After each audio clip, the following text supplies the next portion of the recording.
Halo, halo, apa kabar? Ketemu lagi bersama saya, Hersman Munarif dan Bung Rocky Gerung. Bung Rocky, hari ini banyak ditunggu-tunggu nih peristiwanya ini.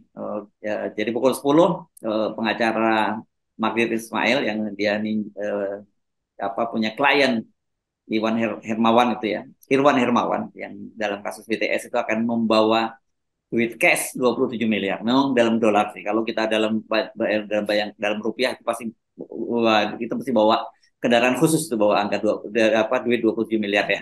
Tetapi bukan hanya soal besarnya duit atau visualnya yang menarik, tapi saya kira justru cerita di balik pengembalian dana itu sendiri yang sangat menarik ya, Bu Rocky. Ya, itu visualnya kita tahu seberapa banyak dolarnya tuh. Yang Hmm. menarik betul tadi ritualnya nih. Ini ritual ritual mengembalikan itu tuh. Pasti kamera ada di mana-mana dan peristiwa tibanya Magdir di kejaksaan itu akan menenggelamkan isu-isu lain tuh.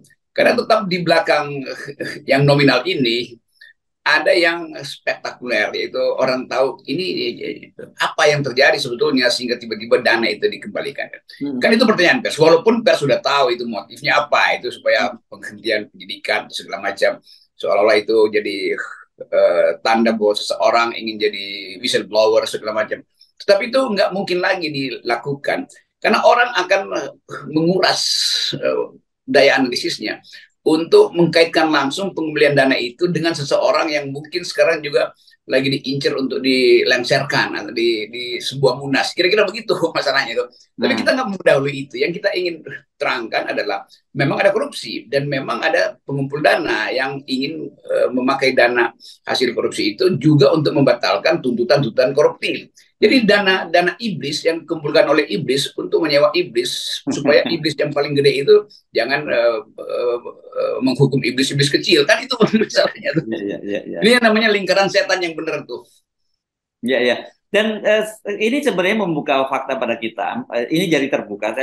Saya kira permainan seperti itu biasa ya, bahwa manakala ada kasus semacam ini, ada kasus korupsinya, tapi ada kemudian kasus yang mencoba menutup proses hukumnya itu. Itu yang menyebabkan kemudian banyak muncul kasus-kasus para penegak hukum juga terlibat dalam kasus korupsi kan, Bung Rocky. Dan yang sekarang hari-hari ini juga yang ramai yang juga ditangani oleh Magdir itu adalah sekretaris dari Mahkamah Agung ya yang juga sedang terlibat kasus korupsi. Jadi ini memang lingkaran setan, betul Anda, ini banyak iblis besar bermain dengan iblis kecil gitu. Dan tapi semuanya juga iblis gitu, walaupun besar kecil semuanya kelakuannya sama-sama iblisnya gitu. Memang ini namanya koalisi periblisan sebenarnya, koalisi. Tapi kalau kita terangkan dari sudut pandang watak manusia gitu, seseorang yang setelah korupsi mengembalikan uangnya hanya untuk meringankan korupsi, itu artinya koruptor yang dungu, koruptor yang tidak berintegritas. Karena Gitu ya. kalau dia berintegritas, dia akan bilang, saya udah korupsi, oke, saya ke pengadilan. Jadi pertama dia udah mengkorupsi uang rakyat, uang negara. Kedua dia mengkorupsi mentalnya sendiri itu. Kan itu intinya kan, yang Ya. di dalam logika atau filosofi Yunani Aristotle bilang bahwa seseorang itu dianggap berguna kalau dia mau bertanggung jawab. Kalau dia berbuat baik, dia bertanggung jawab, maka dia orang yang berguna. Kalau dia berbuat jahat dan dia bertanggung jawab, dia orang yang berguna juga tuh. Jadi kalau orang memilih jadi koruptor, ya udah jadi aja koruptor yang baik, nggak usah kembaliin. Tunggu aja hukumannya kan. Itu baru dirinya tuh tahu bahwa dia mengambil risiko itu. Begitu risikonya terbuka, dia bertanggung jawab. Jadi bukan udah maling terus balikin uang, bukan udah maling terus berupaya untuk jadi orang soleh dengan mengumpulkan wartawan untuk wawancara kesolehan dia. Itu namanya itu namanya maling yang tidak maling yang biadab itu. Udah maling biadab pula kan. Nah ini Ya. yang kita mau terangkan. Kalau Anda memang niat korupsi, ya udah lakukan aja. Kalau Anda lolos, Anda bagus sebetulnya. Artinya hukum kita yang buruk. Kalau Anda terjerat, jangan minta maaf. Jangan kembalikan. Supaya ada pertanggung jawab habis-habisan dari moral Anda. Itu dasarnya. Jadi lebih bermoral koruptor yang tidak mengembalikan dananya demi menghadapi hukuman daripada koruptor yang mengembalikan dananya untuk meringankan hukuman. Itu pengecut namanya tuh. Kira-kira Ya. begitu filosofi Ya, manusianya. ya, oke. Tetapi yang lebih parah lagi kemudian banyak juga yang memberikan pembenaran gitu. Kan dananya sudah dikembalikan, jadi tidak ada korupsi. Dan ini yang biasanya menyatakan begini juga orang-orang yang punya kekuasaan. Ini saya kira kategorinya masuk mentalitas yang mana nih, Bung Rocky, kalau ada yang penggede, pembesar negara yang juga yang melakukan itu gitu. Nah, itu namanya petugas iblis tuh. Udah iblis ada petugas. Jadi ada tugas iblis untuk membenar-benarkan tuh. Nah, Hmm. ini juga mental yang lebih koruptif lagi tuh. Dia tahu bahwa seseorang udah korupsi. Satu, mengambil uang negara yang di dalam agama justru dilarang karena Ya, ya. seorang koruptor itu pasti dia udah kaya raya tuh. Hmm. Jadi seorang yang kaya Ya, raya justru diminta oleh agama untuk bersedekah gitu kan. Karena betul, ada doktrin bahwa di dalam kekayaanmu ada hak orang miskin. betul. Itu poin dasarnya tuh. Dia udah korupsi 2 kali. Pertama dia korupsi uang negara, kedua dia korupsi hak orang miskin itu. Ketiga, dia mengembalikan itu berarti mentalnya koruptif, bukan karena dia bertobat, tapi karena kepepet maka dia mesti kembalikan. Udah 3 tuh. Keempat, dia suruh orang untuk membenarkan itu. 5 kali dia korupsi loh, bayangin coba. Jadi Hmm. berderet argumen derivatif dari korupsi itu memang betul-betul buruk. Jadi sebetulnya ya hal-hal yang sebetulnya sepele nanti dia bilang kenapa kembali habis bagaimana gue cemas nanti ketahuan. Jadi dia cemas supaya tidak ketahuan sebetulnya dia putar, dia cemas nanti ketahuan tuh. Atau ada yang bilang sial kali ini gue kena nih, sebelumnya enggak. Jadi bayangkan mental korupsi itu udah masuk di dalam gejala psikologi manusia. Itu yang kita sebut harus ada perubahan total, bukan sekedar perbaikan di dalam peristiwa-peristiwa kasus ini, tapi rejim ini nggak mendidik orang untuk tumbuh dalam mental dan dalam etika publik yang kuat. Kan itu dasarnya yang sering jadi topik kritik dari FNN. Yes, ya. Dan tadi kan ada menyebutkan tadi ya, kan ada sekarang orang membuat semacam klasifikasi bahwa ada yang apa karena korupsi karena kebutuhan, ada yang karena memang kerakusan atau corruption by need gitu. Saya kira namanya corruption nggak ada gitu by need, namanya corruption yaitu kerakusan karena mereka yang korupsi kan mereka yang punya kekuasaan kan gitu. Ya, itu betul, nggak ada corruption by need. Hmm. Semua koruptor itu sudah terpenuhi needs, bahkan wants-nya itu udah Ya, ya. terpenuhi itu. Hmm. Jadi memang dalilnya ada kerakusan, ya tinggal Hmm. itu aja kan. Jadi orang yang greedy itu bagaimana caranya dia harus minta maaf. Kegridiannya itu kan melekat dalam dirinya. Jadi tanggung jawab aja bahwa Anda memang ingin ingin merampok. Nah kalau ketangkap ya nggak usah minta maaf. Rampok yang baik itu dia tahu bahwa oke, memang gua rampok, maka itu tanggung jawab dia. Lain kalau begal bahkan itu masih bisa pertanggungjawabkan, dia nggak ada Ya, makanan di rumahnya tuh, terpaksa betul. diambil risiko tuh, ditembak kepalanya mati. Itu begal yang justru masih masuk surga tuh, karena dia mempertanggungjawabkan keluarganya itu, walaupun dia berkorban. Kalau ini koruptor itu keluarga apa dia mau pertanggungjawabkan? Seluruh isi tas keluarganya sampai anak-anaknya itu tebal dengan amplop kok, tebal dengan dolar. Gimana caranya tuh? Jadi hal-hal yang simple yang ingin kita dalami secara etis, secara filosofi itu yang kita ajarkan di FNN. Jadi FNN ini sebetulnya ya semacam sekolah moral lah. Iya, ya. Nah, dan jangan digoreng-goreng ya, nanti ada begal masuk surga ya. Nanti Anda bisa digoreng, ini Bung Rocky buat hukum sendiri, dalil sendiri, begal masuk surga. Ya itu nanti dianggap Rocky Gerung pro begal, bukan, kita pro manusia yang risikonya dia tanggung sendiri tuh. Hmm. Begal waktu dia keluar rumah dia tahu bahwa dia bisa ditembak oleh sniper misalnya tuh. Dia ambil risiko itu. Kalau koruptor dia berpikir gue ngerampok tapi gue pasti bisa lolos karena gue punya kekuasaan. Kayak itu Ya, beda ethical sensation-nya kan di situ ya, tuh. ya, ya. Dan begal ini by need kalau saya kira ya itu baik Yes, kebutuhan. pasti itu. Ya bukan karena rakus. Oke, oke. Mari kita Ya, kita flashback lagi supaya orang mudah memahami apa sih yang terjadi dengan ribut-ribut pengembalian dana hari ini ya, Bung Rocky ya. Itu kan pada ya. waktu itu muncul kasus BTS dengan terdakwa utama Menkominfo yang sudah dicopot dari jabatannya. Ini kan Sekjen Partai Nasdem 8,3 triliun katanya itu satu klaster. Ada klaster lain, klaster yang membungkam kasus ini supaya tidak mengalir tidak kasus hukumnya tidak merambah kemana-mana. Dananya dikumpulkan 243 miliar itu dikumpulkan Irwan Hermawan yang sekarang menjadi kliennya Magdir Ismail. Dan pada waktu itu media-media mendapat BAP dan juga ada pengakuan dari Magdir sendiri bahwa ada Mr. X, Mr. Y, Mr. Z yang menerima dana itu. Tapi mereka tidak mau buka itu di penyelidikan karena khawatir, takut. Kemungkinan di kejaksaan, kan begitu. Dan pada waktu itu kemudian Menpora yang oleh media disebut-sebut menerima 27 miliar itu diperiksa oleh Kejaksaan Agung. Nah, Kejaksaan Agung yang menarik menyatakan bahwa ini tempus deliktinya beda dengan soal BTS. Jadi kalau toh ada kasusnya ya ini nggak ada urusan dengan BTS. Nah, yang bikin kaget sehari kemudian duitnya itu kembali ya, dikembalikan gitu oleh Magdir. Itu flashbacknya. Jadi dari situ saja sebenarnya kita sudah mendapat gambaran apa yang sesungguhnya terjadi kan.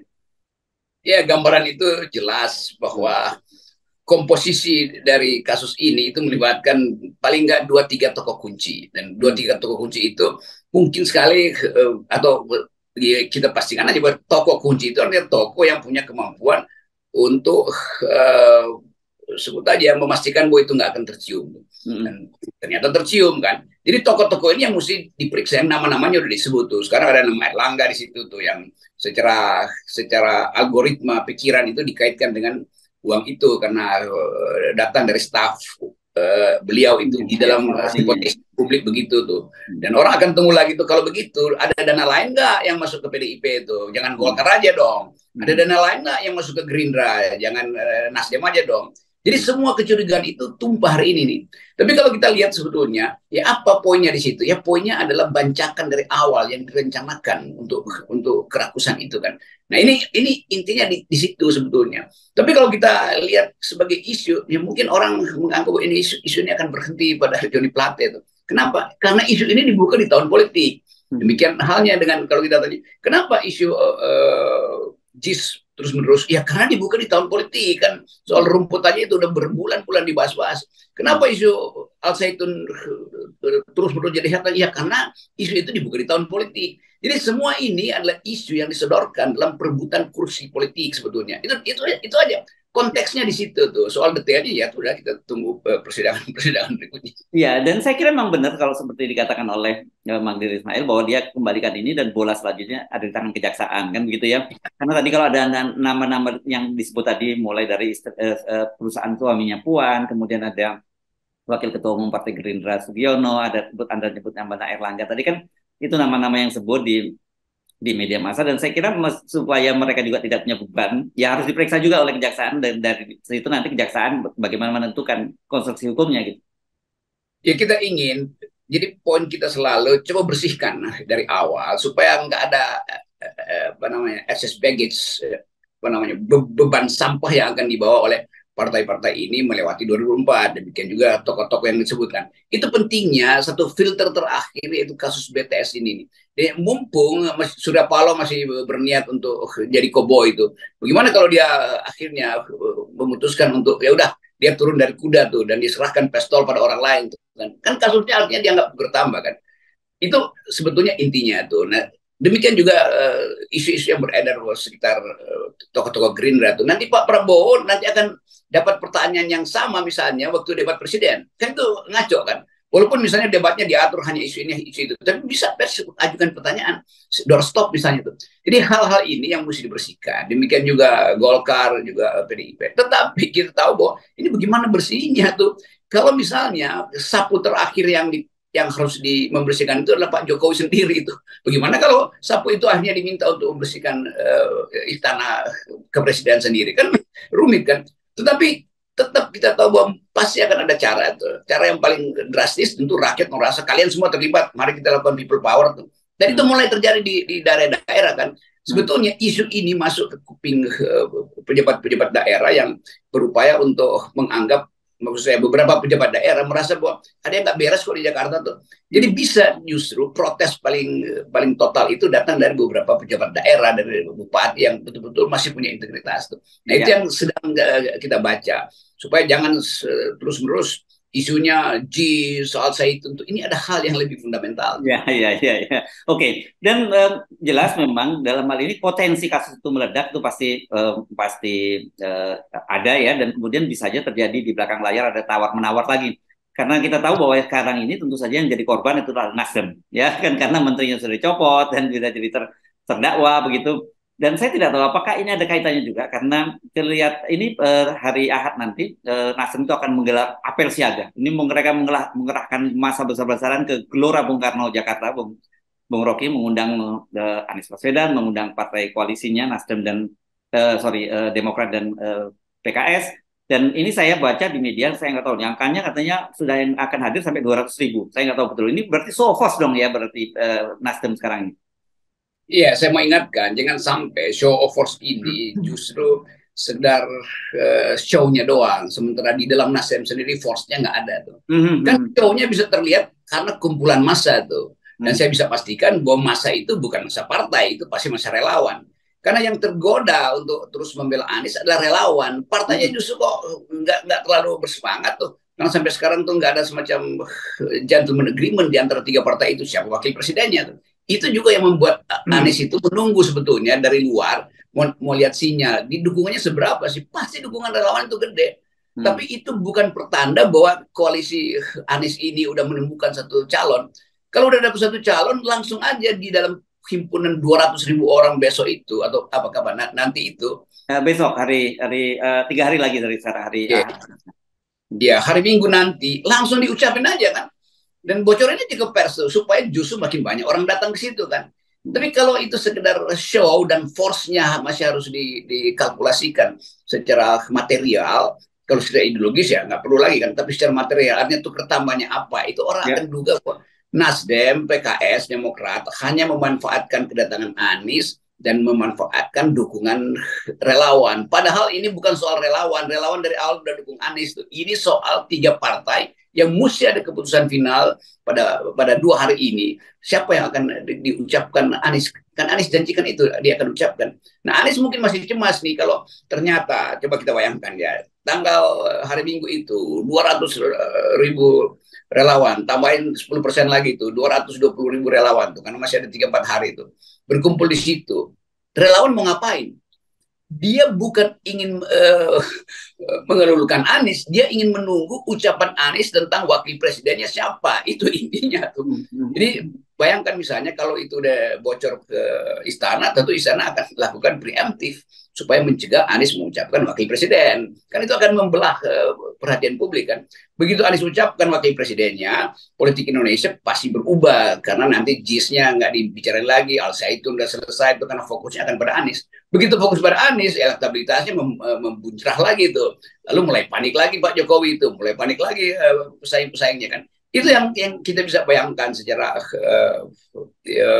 apa namanya, secara prospektif ke depan itu. Ya, dan saya kira memang itu ya, kita tahu kemarin Rabu dini hari ya ketika Anies pulang kemarin kan itu disambut ribuan oleh pendukungnya, dan memang spekulasinya siapa yang akan diumumkan oleh Anies karena pada waktu itu janjinya dia setelah kembali dari tanah suci, kembali dari ibadah haji, dia akan mengumumkan calon wakil presidennya. Tapi ketika saya tanya pada timnya, kapan ini diumumkan, kan katanya janjinya setelah pulang haji. Ya kan setelah pulang itu bukan berarti pas pulang, bisa sehari kemudian, bisa seminggu kemudian, bisa sebulan kemudian gitu. Ya itu tuh diplomasi itu yang buruk sebetulnya. Anies mestinya tahu bahwa udah dia udah pulang di depan di tangga pesawat aja diumumkan kan supaya dia feta kompli. Kalau secara taktis begitu dia ucapkan dia feta kompli maka hari Minggu itu jutaan orang akan ada di Gelora Bung Karno tuh. Kan ini soal taktis saja tuh. Nah kemampuan itu yang saya kira kurang pada Anies itu. Kenapa? Yang pada mungkin penasihat-penasihat dibilang tunggu aja ya karena masih ada sedikit kesulitan untuk konsolidasi antara tiga partai itu. Karena itu pertanda bahwa nggak matang juga ini partai-partai ini kan. Jadi jelas ini perebutan momentum tuh. Momentum jadi hilang. Anies dijemput lalu relawan bilang ya nggak ada dong diucapin. Hmm. Tapi kan nanti hari Minggu. Iya, hari Minggu itu adalah kepastian yang harusnya udah dapat info dasarnya tuh. Tetapi ketika Anies bilang atau relawan Anies, tim Anies bilang kan nggak harus hari itu kan bisa minggu kemudian bisa setahun kemudian atau bisa setelah pemilu baru diucapkan calon wakil presiden. Itu kan konyol diplomasi semacam itu. Itu jadi terlihat keraguan-raguan indecisive, tidak punya momentum untuk ngambil decision. Yes, oke. Dan ini kembali lagi ke yang tadi, yang soal Nasdem kan sebenarnya yang bikin acara hari ini, dan mereka mengklaim itu kader bukan relawan, tapi memang kalau angka 200.000 saya kira itu angkanya fantastis kalau itu tercapai begitu ya. Yang kita khawatirkan itu juga sebagian dari proses tawar-menawar saja kan, karena selain Johnny G. Plate kan sekarang ada satu menteri lagi dari Nasdem, yakni Syahrul Yassin Limpo, Mentan, yang juga diincar oleh KPK begitu. Itu show of force memang maksudnya tukar menukar kasus itu. Mhm. Tapi dalam politik kan show of force itu harus betul-betul udah siap untuk habis-habisan kan. Mhm. Jadi kita lihat Nasdem belum siap habis-habisan. Yes. Karena soal wakil presiden di Nasdem itu masih ada tiga faksi paling nggak itu yang mempersoalkan nih apa layak AHY kan mereka yang pikiran bukan lagi Ya. siapa yang akan dicalonkan oleh Anies tapi apakah AHY tepat didukung juga oleh Nasdem kan itu intinya kira-kira Yes. begitu. Jadi nggak usah kita basa-basi lah Nasdem Iya, itu tinggal soal menyamakan dalil bahwa AHY layak apa tidak. Ternyata belum layak itu. Kenapa? Ya sampai sekarang Nasdem ragu-ragu untuk menyebutkan AHY kan. Jadi persaingan-persaingan elit di belakang partai ini menimbulkan kecurigaan bahwa ya Nasdem kurang kurang kurang niat sempurna tuh. Walaupun Nasdem akan bilang kita lagi ada kasus, justru ketika ada kasus harus diperkuat intensi untuk mengatakan kami akan fight dan kami nggak akan mundur. Nah kalau kami fight nggak akan mundur, maka Anies akan segera kami asuh dengan wakil presiden yang kami sepakati. Kan itu dasarnya tuh. Yes, Jadi ya. jangan bebankan ini pada para analis dan kemudian ketika analis kayak FNN ngomong begini ya lalu Nasdem kebakaran jenggot. Karena itu urusan kalian sendirilah. Yes, oke. Dan dijamin kalau itu kalau kemudian Nasdem menyatakan fight itu bukan hanya elektabilitasnya Anies yang naik, tapi elektabilitas Nasdem juga akan naik, langsung lompat itu ya, Bung Rocky ya. Ya, pasti itu. Jadi kalau Nasdem masih bilang ini show of force, iya kita tahu nah, show of force itu secara psikologis atau secara sosiologis. Kalau sekedar secara psikologis disebut show of force dan pembuktian itu hanya pada jumlah orang yang hadir, itu bukan show of force, itu show doang. Karena Hmm. force-nya itu justru pada kemampuan Nasdem untuk menyodorkan seorang wakil presiden supaya Anies nggak gagap lagi, nggak gelisah Ya, lagi bertemu ya. dengan relawan. Kan begitu aja sebetulnya psikologi politiknya. Oke, baik, terima kasih Bung Rocky. Kalau kita sih posisinya kita awal jelas ya, 0%. Oke. Iya. Yeah.